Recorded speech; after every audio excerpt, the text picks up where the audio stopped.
TikTok report jump in Malaysia government request to remove content in 2023.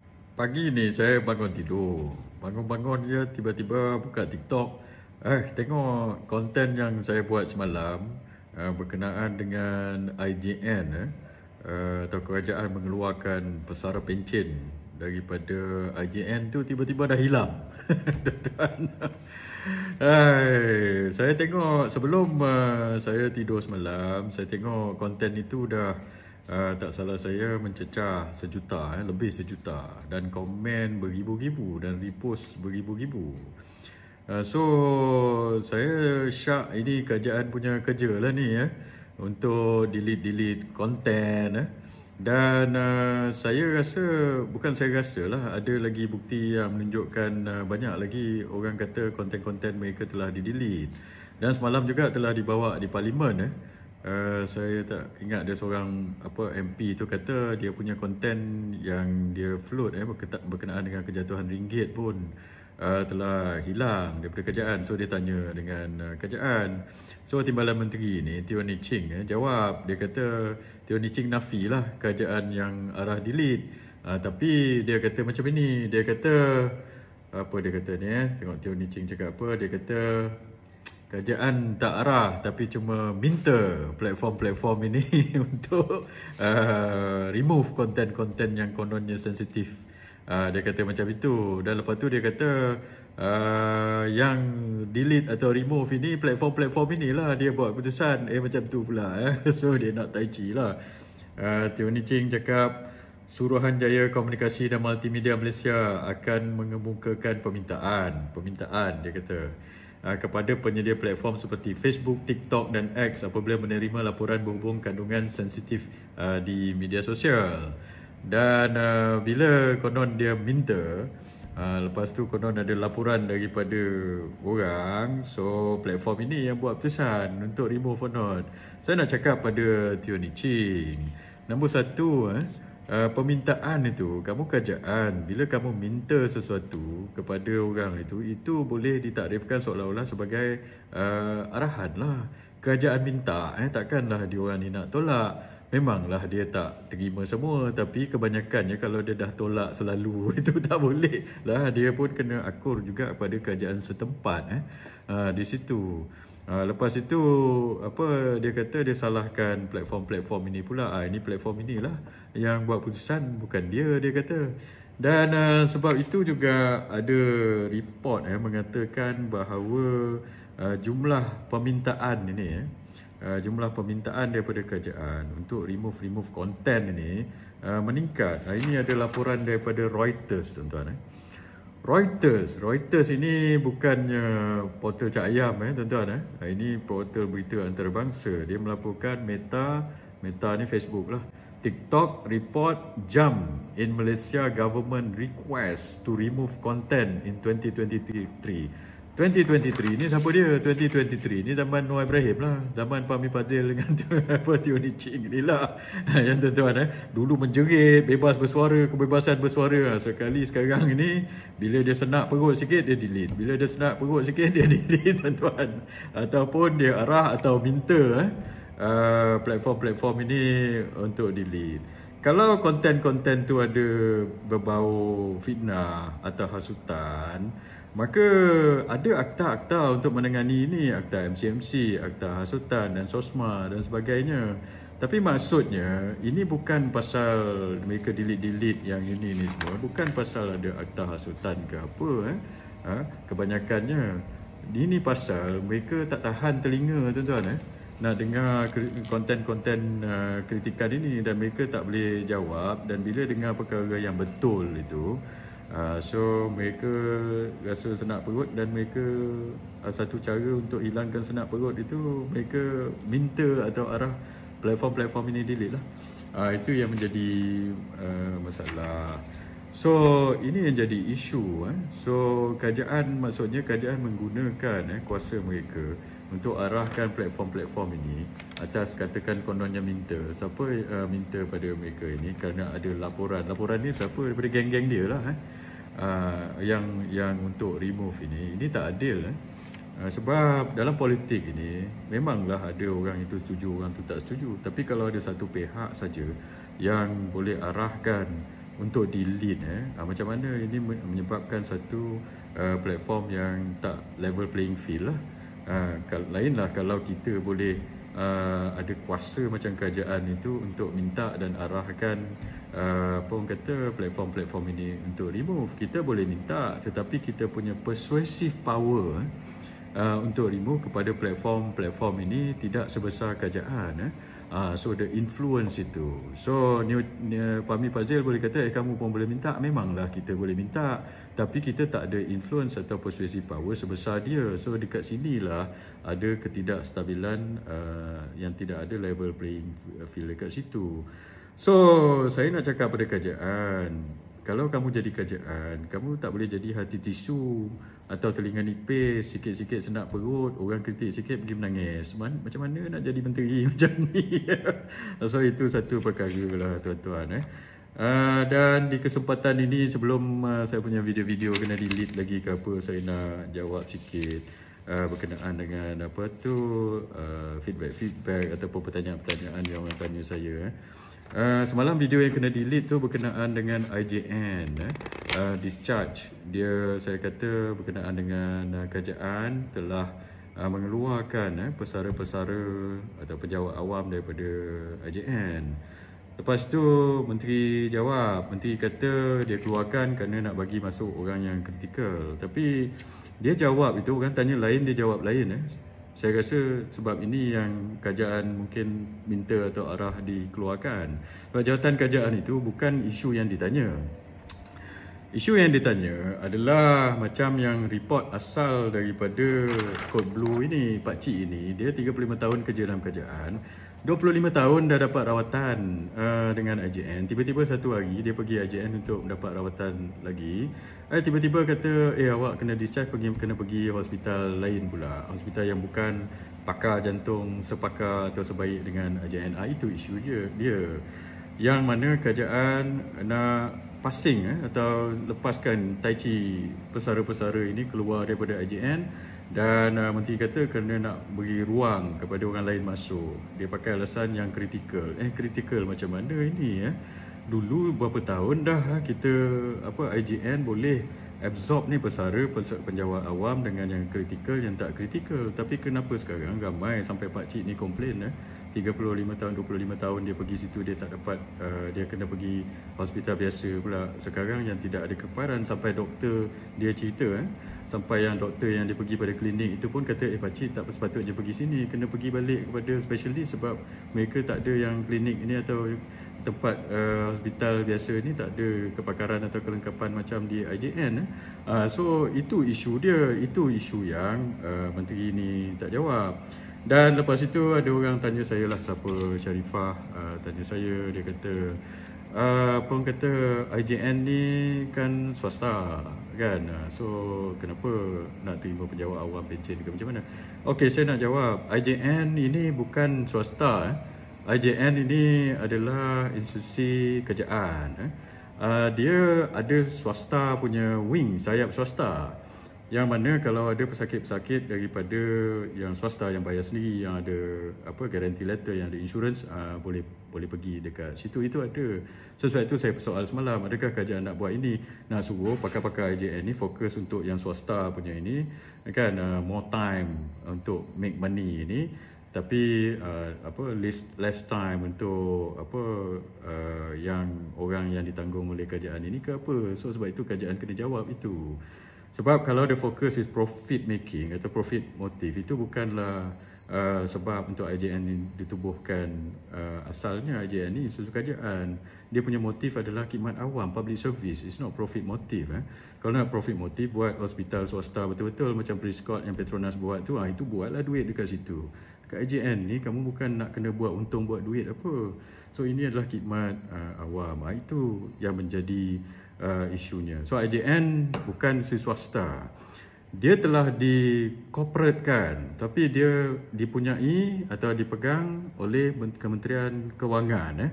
So corporatization doesn't mean privatization. Itu satu yang kita kena faham. Dia corporate, entiti yang dipegang oleh Kementerian Kewangan, di bawah Kementerian Kewangan diperpadankan. So masih dipegang oleh kerajaan. Sebab itu kalau ada isu-isu IJN, yang jawab masih kerajaan. Menteri yang jawab. Semalam pun menteri yang jawab. Bukannya ini kita tak perlu jawab sebab ini swasta dan sebagainya. Kalau ada isu di berkenaan macam ini ke swasta, takkanlah menteri nak jawab. So maksudnya IJN itu memang apa orang kata, milik kerajaan lah. Itu satu lagi dia kata okey, Cik Syam Anwar Ibrahim kata ringgit kita memang jatuh, tetapi kita punya inflasi rendah 1.5%. Apa tu, betul ke? Ini pun saya nak cakap sikit lah pada Anwar. Semalam di Parlimen pun dibawa. Iaitu Anwar duk gembar, orang duk cerita pasal ringgit, dia cerita pasal inflasi. Dia kata inflasi kita rendah 1.5%. Anwar, inflasi ni, dan adalah dia punya, saya rasa ada orang forward kepada saya ke yang tanya, dia kata ada orang tulis gerap lah apa dia kata apa ni, wow, ringgit memang jatuh tapi inflasi rendah, dia compare dengan inflasi dah pula.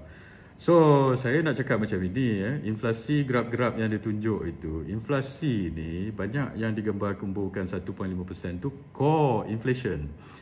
Core inflation ni tak masuk harga makanan dengan harga energi. So yang orang bising sekarang ni adalah harga barang makan dengan harga minyak, harga elektrik. Itu tak masuk dalam yang graf yang core inflation 1.5% itu. Dan kalau kita tanya daripada, ada satu itu daripada pasaran, saya tak ingat nama dia. Dia anggarkan, dia ini Presiden Persatuan apa saya tak ingat, tapi carilah dalam sinar harian ke apa, dia kata average kenaikan kos makanan sekarang ni di tempat-tempat yang di pasaraya ni dia anggarkan 15%. Kalau 15%, 20% itu lebih kurang sama dengan apa yang kita rasa bila kita pergi shopping. Sebab nak test benda ni senang aja. Awak pergi shopping, awak pergi belilah barang-barang biasa dekat pasar raya, awak rasa kenaikan tu berbanding dengan tahun lepas 1.5% ke? Siapa boleh bagi tahu saya, oh naik 1.5% aja bila dia pergi shopping dekat pasar raya, angkat tangan. So saya rasa tak, bukan 1.5%. Ia adalah lebih teruk daripada itu. So sebab itu orang tak percaya angka 1.5% ini.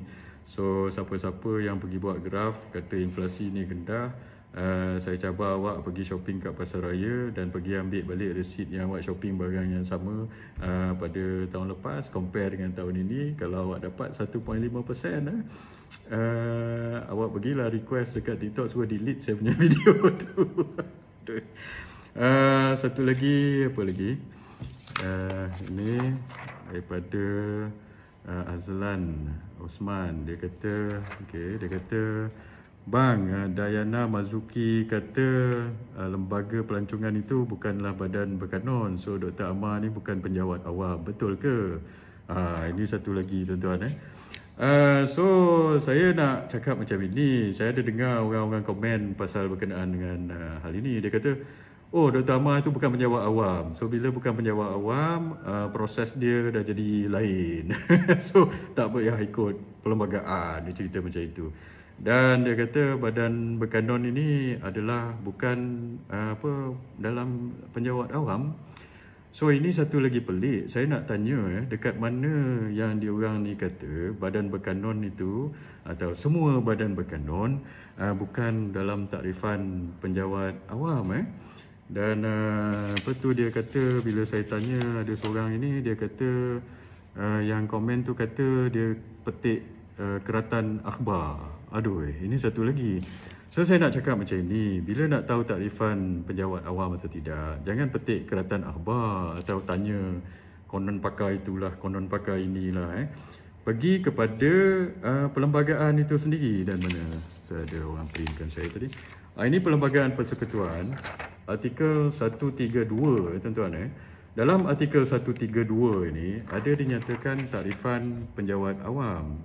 So dalam lembaga-lembaga ini, kebanyakannya yang tidak dinyatakan secara khusus akan jatuh di bawah 132/1 C, iaitu bagi maksud perlembagaan ini, Perkhidmatan Awam adalah Angkatan Tentera, Perkhidmatan Kehakiman, Perkhidmatan Awam Persekutuan, maksud Pasukan Polis, Perkhidmatan Awam Bersama, Perkhidmatan Awam Setiap Negeri dan Perkhidmatan Pendidikan. Dan dalam yang bukan penjawat awam pun ditakdirkan dalam perlembagaan secara spesifik, iaitu dalam 132/123. Perkhidmatan awam tidaklah dikira sebagai termasuk jawatan pentadbiran. Pentadbiran ni menteri dan sebagainya lah. Iaitu Menteri Sekpol pun, Speaker Dewan Rakyat, Tuan Dewan Timbalan Petua Dewan Rakyat sebagainya, jawatan Hakim Mahkamah Persekutuan, Hakim Mahkamah Rayuan dan sebagainya. Dan juga jawatan anggota mana-mana Suruhanjaya atau majlis atau jawatan diplomatik. Okey. Suruhanjaya macam Suruhanjaya Tenaga, Suruhanjaya Pilihan Raya, Suruhanjaya Security dan majlis, itu bukan penjawat awam, tapi lembaga ini bukan majlis, dia bukan Suruhanjaya. So lembaga dan badan berkanun ini penjawat awam ataupun tidak? Jawapannya ada yang tidak. So apa takrifan badan berkanun ini? Badan berkanun ini, kanun ni apa? Kanun ni akta. Akta ini ada banyak syarikat-syarikat atau badan-badan yang ada akta. Tak semuanya bukan penjawat awam. Ada yang penjawat awam dan ada yang tak ada. Macam lembaga peperiksaan. Takkanlah kamu kata semua yang kerja dalam lembaga peperiksaan itu bukan penjawat awam. Ini lembaga pelancongan. Dia lembaga, tidak spesifik. Dia bukannya majlis atau Suruhanjaya.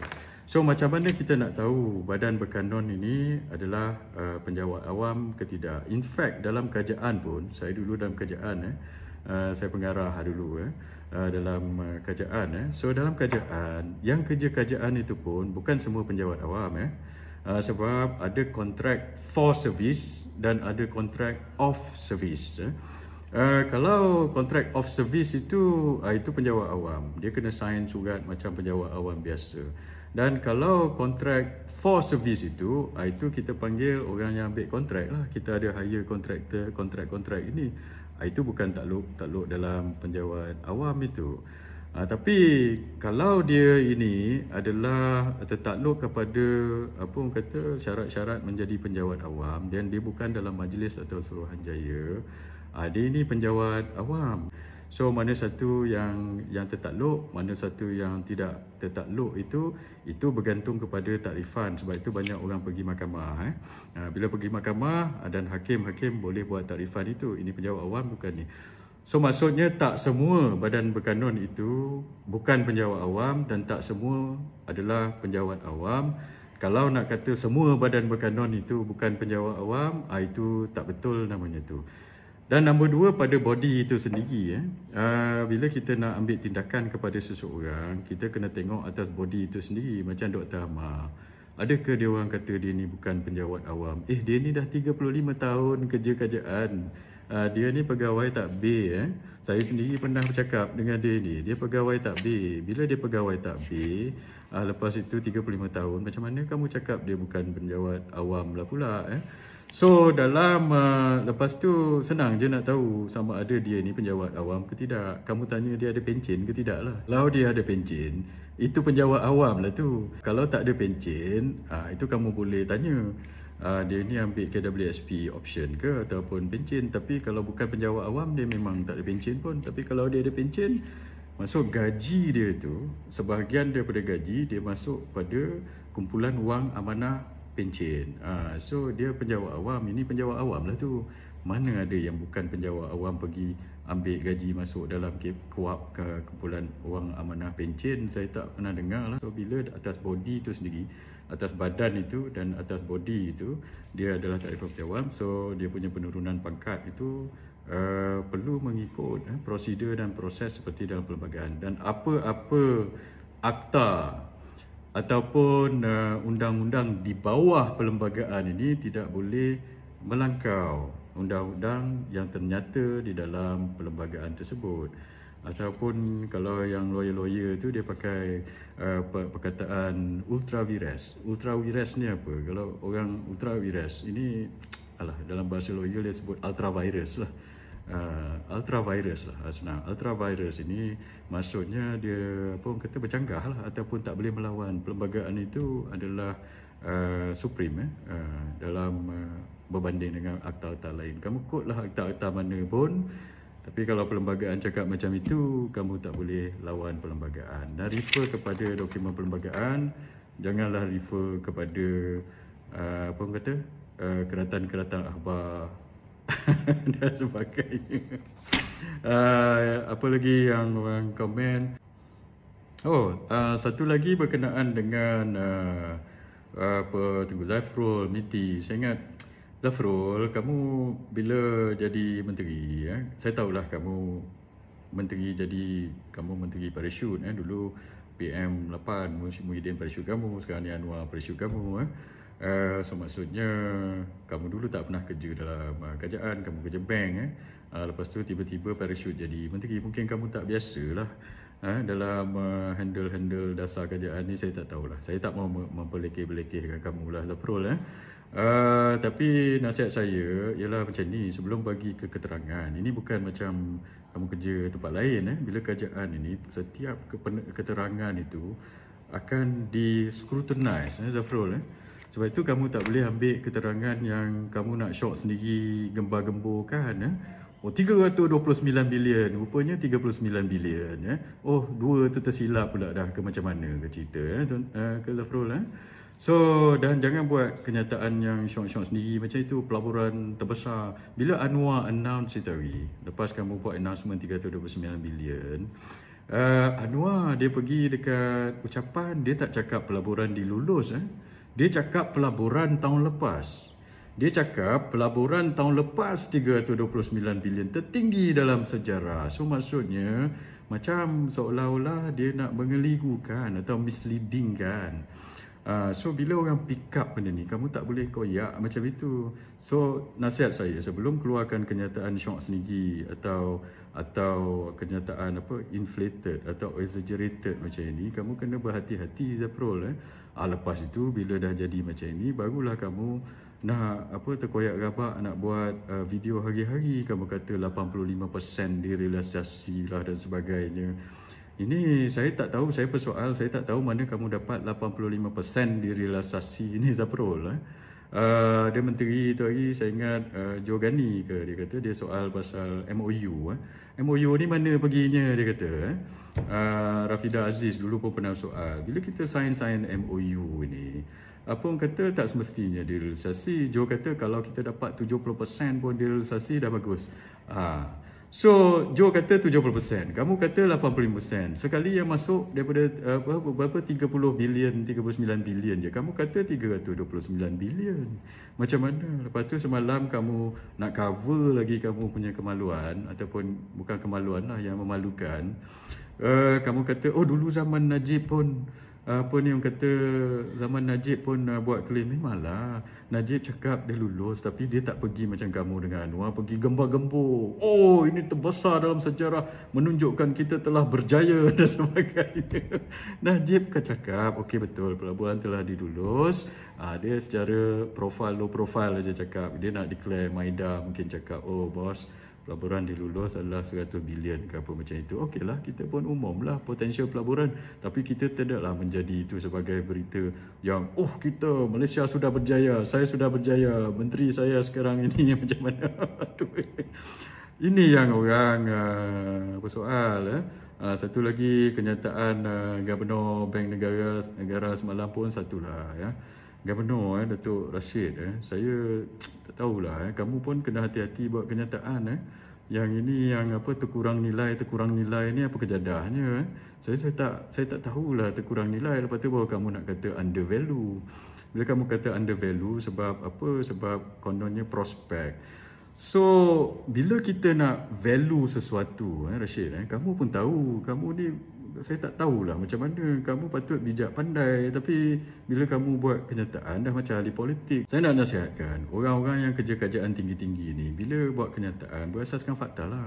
Jangan buat kenyataan macam ahli politik. Jangan nak ikut Anwar Ibrahim. Nanti orang gelakkan kamu. Kamu kata dia undervalue sebab prospek.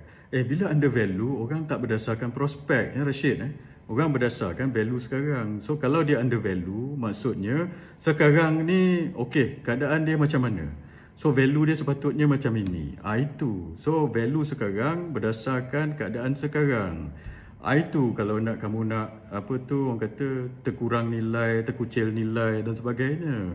So, bukannya undervalue berdasarkan, kebarangkaliannya prospek kita tahun depan ni akan naik lagi. Atau sekarang ini dia terkucil value. So, ini yang orang gelakkan kamu, ya Rashid. Lain kali jangan buat macam itulah.